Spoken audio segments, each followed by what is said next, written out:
This is Nonito Donaire, the Filipino Flash, and you're watching PhilippineNews.com.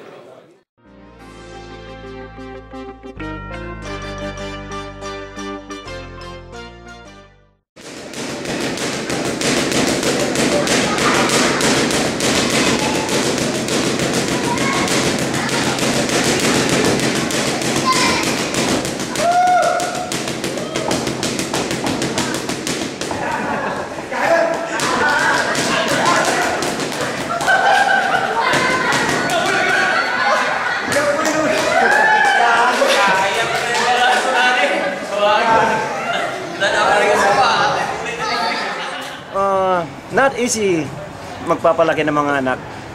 Hindi basta-basta. Mahirap. So, nandyan kayo.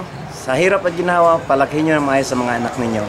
Yun lang ang isang may pagmamalaki ng mga magulang na may palaki nila ng maayos sa kanilang mga anak. Sa akin ngayon, medyo masaya na ako dahil noon, medyo Father's Day noon, wala akong greeting sa isa kong anak. Ngayon, he greeted me advance today, Nonito Jr. Thank you. Happy Father's Day sa lahat ng mga father. Hindi lang sa mga Pilipino ko, lahat ng mga father. Happy Father's Day po.